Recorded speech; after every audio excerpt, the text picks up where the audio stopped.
Howdy, howdy, howdy, my name is Nausea. Welcome back to Let's Read the SCP Foundation Wiki.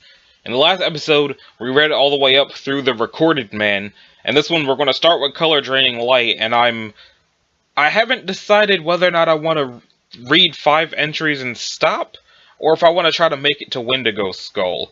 Because I said that I wanted episodes 75 through 80 to be the rest of the Resurrection A9 stuff, but I'm not sure if it'll actually take 5 episodes to do all of that.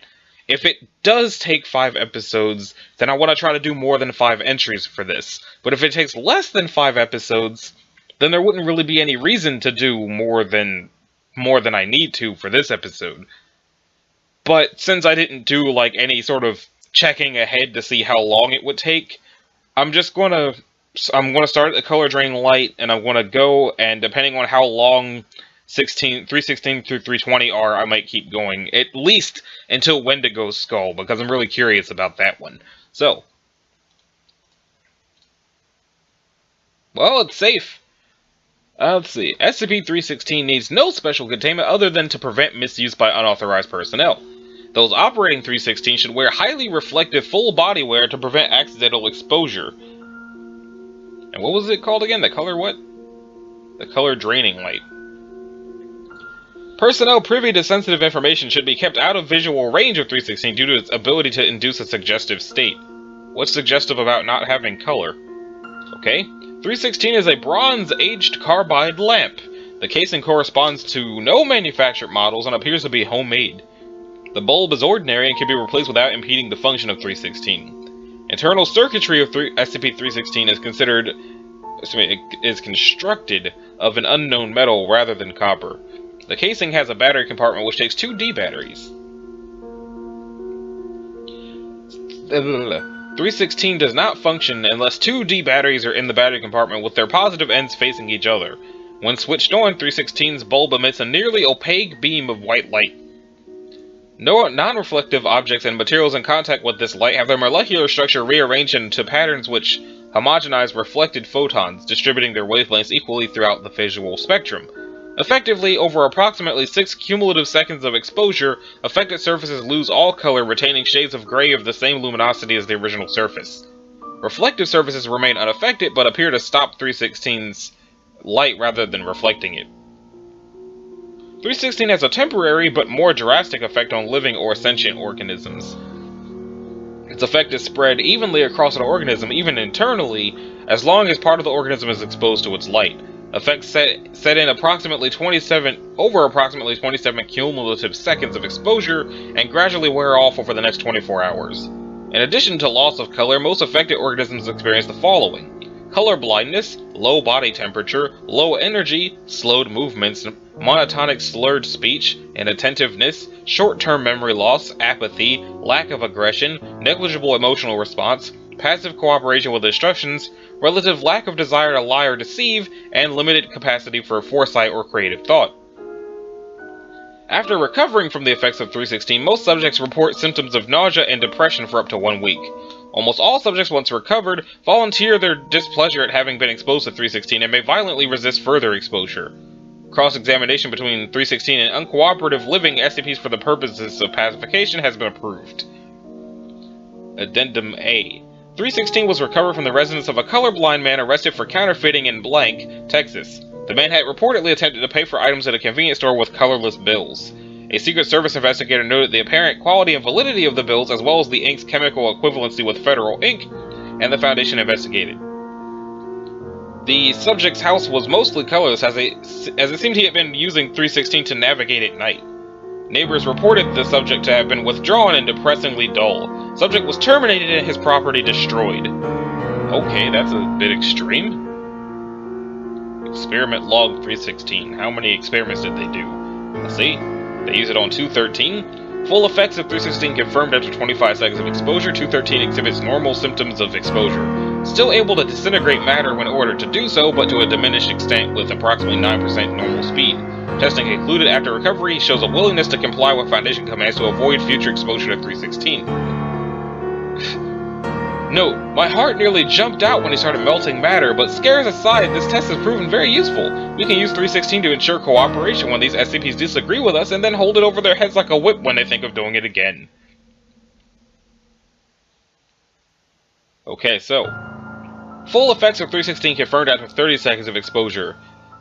76 enters a catatonic stupor, still upright. At 49 seconds, subject proceeds to dispassionately kill all nearby personnel.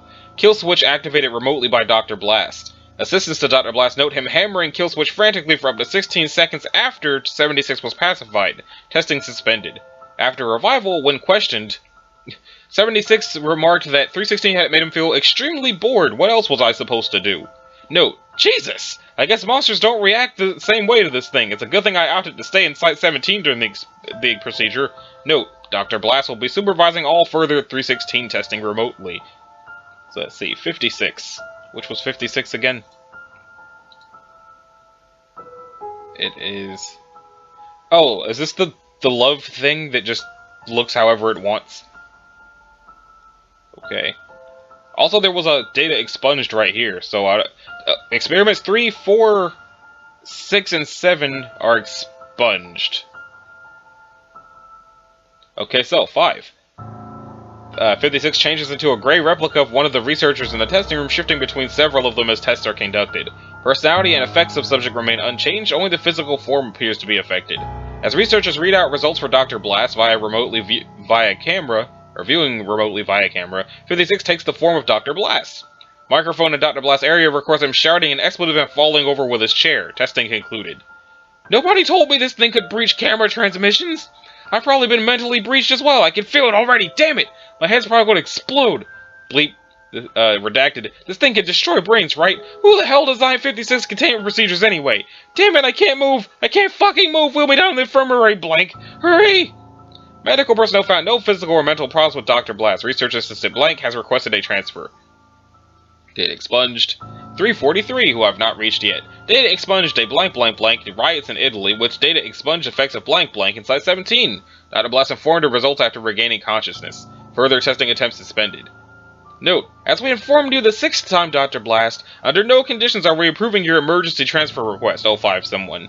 Note, what the fuck is he doing with a safe classification? Tell 05 I'm not supervising tests on anything outside of my security clearance again, damn it! Exposure to 662-1, Mr. Deeds. Full effects of 316 confirmed after 28 seconds of exposure, to which the subject exhibits normal symptoms. Subject is asked to explain his origin and other previously unobtainable information. Subject remains silent and unresponsive. Administering researcher asks subject to obtain a glass of lemonade, to which he responds that he is tired and would rather not. Researcher insists. Subject leaves in an expected manner, returns with a glass on a tray, which is empty save for 3 cubes of ice and a wedge of lemon.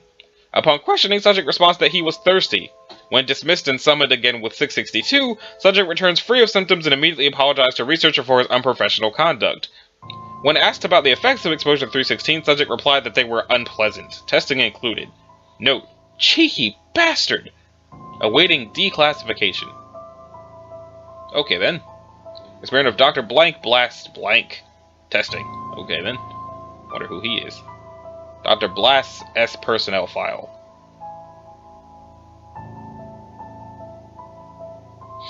Is he dead? It sounds like he's dead. No, he's currently working somewhere. Well, anyway. Next up, it's time for the Cretaceous Physicist. Which is safe. Just heard my cell phone move. It's not important. 317-1 is to be preserved in a vat of liquid nitrogen. Yeah, that sounds safe. Research requests for tissue samples from 317-1 must be made in writing. All research into tissue samples from 1 must be in compliance with Class 5 biohazard protocols. Examination of 317-2 must be done in Class 3 cleanroom facilities. Requests for examination of 2 must be made in writing.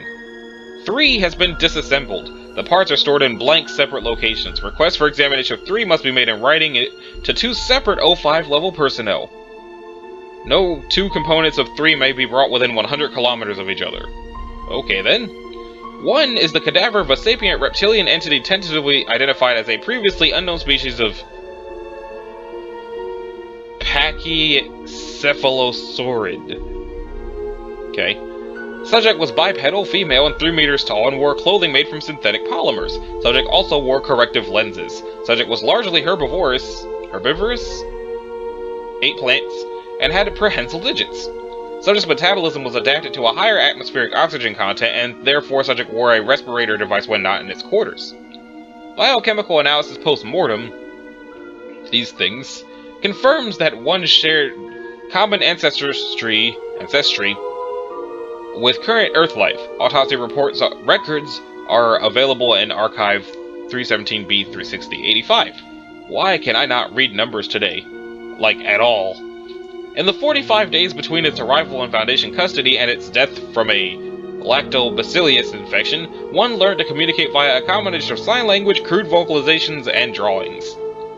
Video Archive 317B-36 shows interview sessions with one. Drawings made by one are available in Archive 317B-42. General access, basic anatomical figures, and interactions between itself and Foundation personnel, demonstration of knowledge of mathematics, demonstration of knowledge of chemistry, demonstration of knowledge of nuclear physics, and Archive 317B-58, restricted access, circuit diagrams, mechanical schematics, data expunged.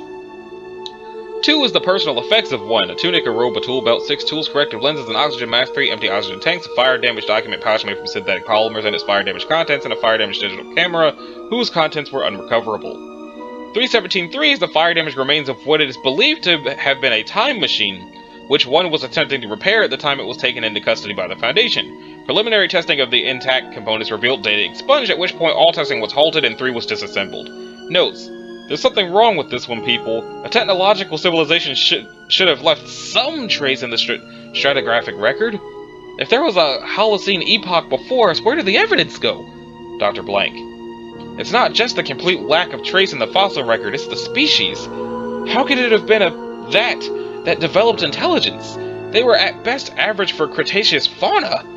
Why not a Troondontid or ornithominid, or another small theropod? There's something going on here that we're missing. Dr. M. Someone. Well, that sounds interesting. It's a bummer that they died, though. Soul Press. I'm gonna say Euclid, but it might be safe, because if it's a Soul Press, maybe it's not moving and therefore safe. Yup. 318 is to be kept in the center of a chamber at least 5 by 8 by 5 meters, resting on a hydraulic lift to allow examination of the underside of the device. The door to this chamber is to be kept locked at all times, with access codes available to any level 3 or higher staff, with access by personnel of level 2 clearance or below requiring approval from at least one level 4 staff member. Okay then. So level 3 is allowed to look at it, but level 3 is not allowed to approve level 2 to look at it. That's fair. Instances of 318.1 are to be kept completely wound, except during testing and stored in secure item storage. Unrolling or communicating with 318.1 is prohibited outside testing, and all personnel interacting with 318.1 are to be subjected to regular psychiatric evaluations until at least 1 month after the most recent interaction. Okay. 318 appears similar to a small version of a crude rotary printing press, with a great weight. I was thinking that it was like a steam press or something where like you close it and it goes psss, but for souls. This sounds like it prints souls. Let's find out. With a great deal of additional machinery attached at various locations. The device is composed primarily of a variety of hardwoods with metallic parts made from brass, bronze, cast, or wrought iron, copper, steel, and aluminum. 318 in its entirety is approximately 3.5 meters wide, 6 meters long, and 2 meters tall. A more complete physical description can be found in Addendum 2. When a living human, or a human cadaver that has been dead for less than 6 hours, is placed in the input box and the lid closed, 318 activates using an undetermined power source. Cameras placed inside with test subjects have not been recovered, but video transmitted prior to their destruction shows data expunged, with the vocalizations of conscious subjects audible to observers outside the box. During the process, lids of both boxes lock in place such that any force sufficient to open them would likely also cause significant damage to it. Tests using this level of force are currently awaiting approval. 318 remains active for approximately 5 minutes per use, with exact time seeming dependent upon the body mass and physical connection of the subject. After 318 ceases activity, all cover is unlocked, the test subject is no longer present in the input box, and a scroll designated 1 is present in the output box. 1 takes the form of a strip of paper 7 inches wide and 2 feet long, wrapped in the black enameled wooden dowel 1 inch in diameter and 8 inches long. The dowel and paper appear entirely normal, though testing reveals the presence of human DNA, matching that of the converted subject, present in the paper. The scroll contains the memories and consciousness of the test subject, who was able to communicate when 1 is at least partially unrolled by causing drawings and/or writing to appear on the paper. These marks only appear on the side of the paper that faces inward when rolled up, and are generally consistent with the penmanship and artistic ability of the subject, though the quality of the drawings improves markedly when 1 can see what it is depicting. Subjects stored on instances of 1 report the ability to feel the scroll as if it were their body, expressing a corresponding form of pain when the paper is cut, torn, burned, data expunged, or otherwise distressed. What could data expunged be if it's just paper? Significant damage appears to render 1 inoperative in some way, as once the scroll is damaged beyond a certain extent, generally the compromise of at least blank % of the paper's surface, subjects are unresponsive and display no further activity. It is currently unknown whether this is because the copy of the subject has been destroyed, or because their mode of communication has been cut off. In addition, so long as 1 is at least partially unrolled, subjects are able to perceive their environment visually and orally, with acuity consistent with an average human adult. Requests for testing on blind and/or deaf subjects are currently pending approval. Personas stored on instances of 1 respond as would be expected from the original subject and have full access to the subject's memory, as well as a complete memory of their time stored on 1. If they are unable to exert any direct influence on objects or personnel, or they are unable to, and though they can make requests of the reader is under no obligation or compulsion to accede to these requests. Testing has shown no mimetic properties in writings or drawings on 1, and subjects do not appear to be more persuasive than they were while alive. However, some staff have, through prolonged interaction, displayed sympathy towards 1 subjects. Such individuals should be transferred to non-sentient SCP items, or terminated if a transfer is not feasible. Addendum 1. 318 was recovered by Foundation agents on blank 2000-something in some place. Stories of a library of the ancestors caught the attention of Dr. Blank, who was vacationing nearby. Investigation revealed an isolated monastery containing both 318 and several hundred instances of 1. Both the press and the scrolls were taken into Foundation custody, along with a number of other suspicious items, none of which have yet proven anomalous. The monks questioned and terminated, and the monastery destroyed. Local news reports the following day reflected the accidental fire which claimed the lives of all its inhabitants, as well as their extensive collection of antiques. Efforts are ongoing to determine whether any instances of 1 remain in existence outside of Foundation custody. Addendum 2. Some parts of 318 appear to be significantly older than others, with the aluminum parts clearly manufactured in modern times, while carbon dating has placed some of the wooden components to be before the 10th century CE. It is currently unknown whether the more recent parts were installed to replace broken parts, or whether they are part of some sort of modification on the original design. The presumably oldest and possibly original parts are distributed throughout the device, suggesting that its overall age is at least 1100 years. Despite the fact that this predates the first known appearance of several elements of its design by centuries, like the printing press. The modifications present in 318 compared to a normal rotary press are extensive, and a full listing of these can be found in Redacted. I guess we're not finding it anywhere. Those with the greatest known relevance are as follows. In place of the hopper that would normally feed paper into the press of this design, there's a large section of machinery comprising of almost half the total size of 318, including a hinge-lidded box constructed of oak, specifically redacted, bearing a bronze plaque displaying the word Materia, oh, it's from Final Fantasy, that explains everything, and has interior dimensions of approximately 6 feet long and 3 feet square. So it's a coffin. A second box, 1/8 the dimensions of the first to 6 significant figures, is located where the output would normally be on this press of similar design and bears a plaque reading Sententia. Its coloration of the wood around each plaque indicates that they may not be original. The components which would normally transfer ink and water to the respective rollers are absent, with several cloth and leather hoses running to the Materia box. Testing of the roller surfaces for residues has thus far been inconclusive. Addendum 3. Work is currently underway to catalog the recovered 1. For a complete listing of 1 that have been cataloged, including those produced after 318's recovery, see document 318-1 blank. For selected interview experts and stimulus test results, see experiment log 318. If anybody wants me to actually go back to that in a later episode, let me know, but I'm going to keep moving for now. 4. Request to use 318 to enable final debriefing of sufficiently recently deceased Foundation personnel are currently pending approval. Request to use 318 to interview test subjects killed by memetic SCPs is denied. Addendum 5. Additional resources and personnel have been requested for the translation and cataloging of 1, as several recent interviews with 1 subjects have yielded useful information about certain SCP objects, including data expunged. Some interviews have also indicated the possible existence of previously unknown SCPs, one of which, SCP-blank, has since been located and contained. It should be noted that a number of the leads produced through interviews of SCP-318-1 subjects have proven to be fabrications, and all information obtained from 1 should be considered suspect. In spite of this, it is the belief of this researcher that there may be much to be gained in questioning all of 318-1 about other potential SCP objects. So that doesn't sound as horrifying as the title made it sound like it could have been, but it's still kind of messed up. Now it's time for a curious device. I want to say Euclid if it's named like that. Okay. Well then. One of the 6 control panels for 319. Here we go! SCP-319 is to be contained in place at Site 319 inside a hermetically sealed vacuum chamber 20 meters in diameter.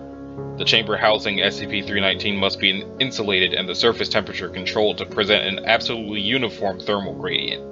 319 is to rest on a platform with an active mass damping system, and the relative position of the housing for each instance of 319-1 and the diameter and position of 319-2 shall be continually monitored for high-precision laser rangefinders. Any deviations in the position of any instance of 1 by greater than 0.01% on any axis, or any change in size or position of 2 by greater than 0.001% is deemed a potential Götterdämmerung scenario and a risk of a ZK-0 event. Foundation-wide initiation of Protocol Omega-319 is mandated in response to such an event until such time as the positions of 1 are returned to optimal and 2 has ceased growth and movement. Any and all scientific investigation of 319, 1, and 2 is authorized only with explicit O5 approval. SCP-319 is a mechanical device constructed circa 1894, consisting primarily of 12 interlocking rings assembled in an 8-meter diameter spherical formation, allowing a clockwork mechanism driven by electric motors to rotate each ring separately on each axis. The purpose of the assembly appears to be the precise placement of 12 instances of 319-1 in relation to each other. The assembly has been frozen in its current configuration since its discovery, and current motion instances of 1 have been almost solely due to tectonic disturbances and thermal expansion/contraction of the material comprising 319. Precise measurements have determined microscopic variations in position due to gravitational tidal effects, but to date, these have appeared to be within acceptable margins. 1 designates 12 anomalous mineral specimens mounted on 319. Each instance of 1 is nearly fully enclosed in a housing made of brass, copper, and glass, with a 12mm opening pointed at the center of 2. Each housing for 1 is connected to a heavy-duty electrical cabling that loops in a closed circuit connecting each instance. Measurements indicate a constant 50 amperes of current in the circuit despite no connection to an outside power source. SCP-319-2 designates a bubble of vacuum 2.561 meters across suspended inside 319.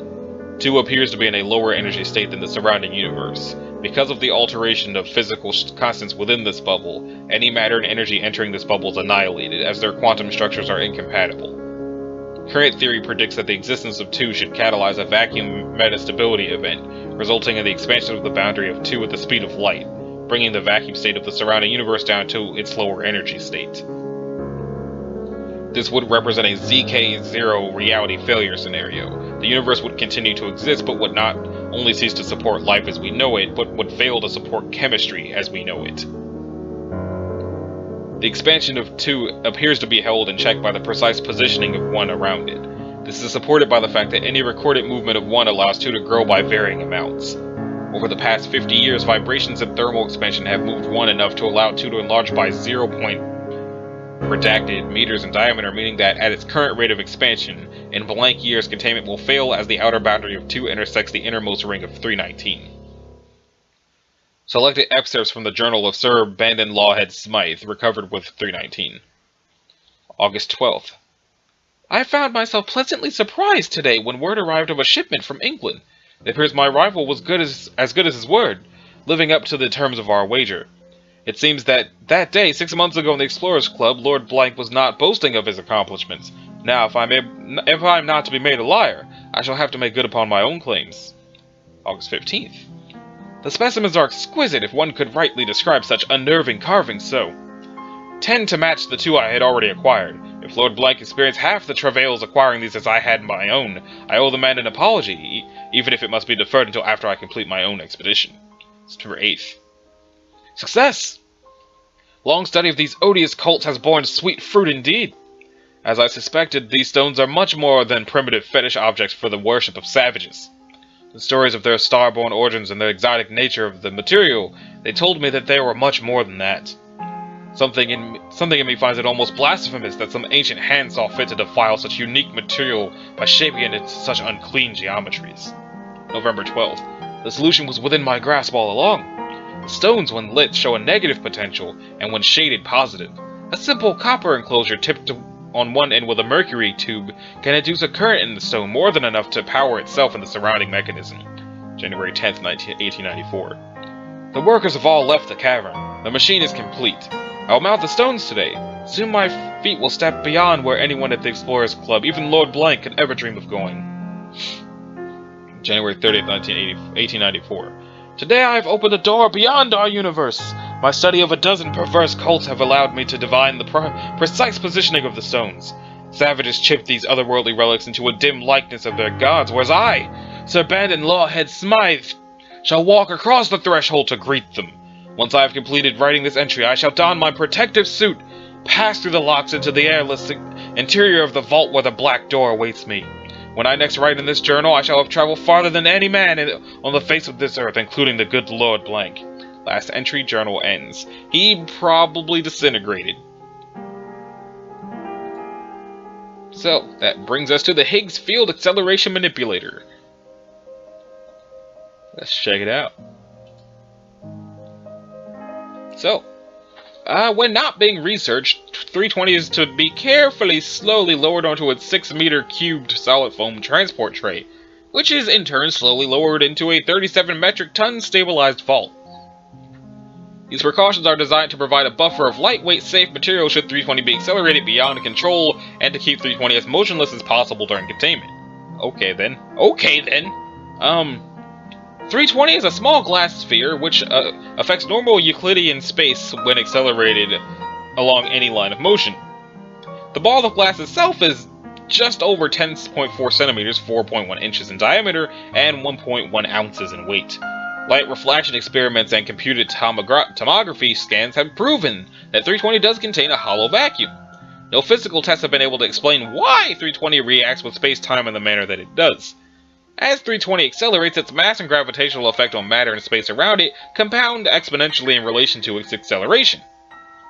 The theoretical physics that predict these effects are more in line with those of string theory, though the effects are not fully accounted for.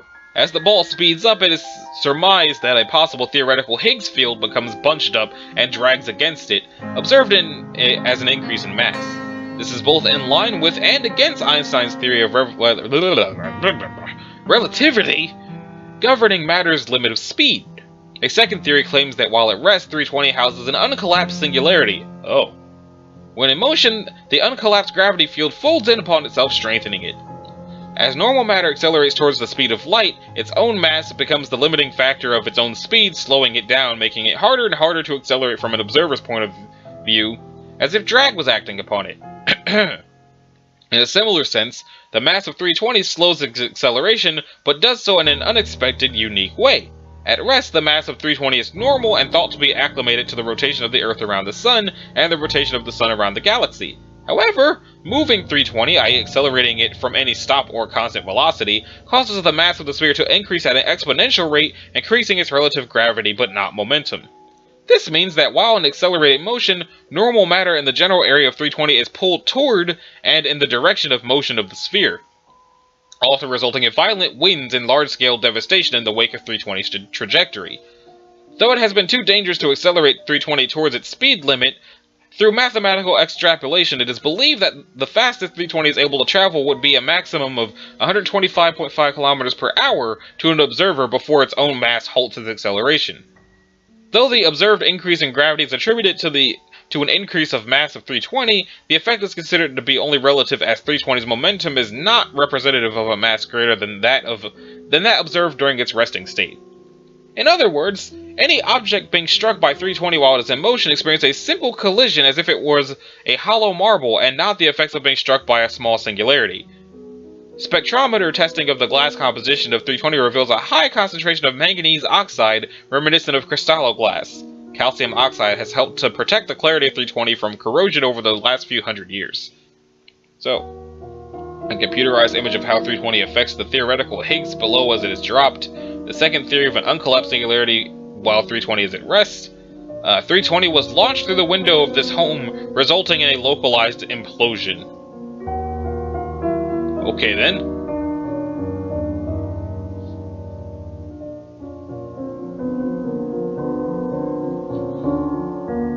So, it sounds like from the second to last paragraph, if someone were to throw that at something, it would be like, tink! And then implosion.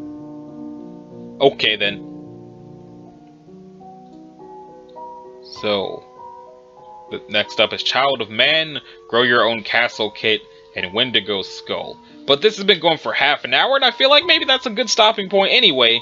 So the next episode the next episode is episode 75, so like I said, I will be probably starting the path towards finishing Resurrection A9 in the next episode. So once we finish Resurrection A9, we'll be coming back to this and starting with Child of Man and going from there. So, this has been Nausea. This was episode 74 of Let's Read the SCP Foundation Wiki. If you liked it, a like and a subscribe will be groovy. If you didn't, you don't need to do either one of those things. So, thanks again for watching, and I'll see you all in the next one. Later!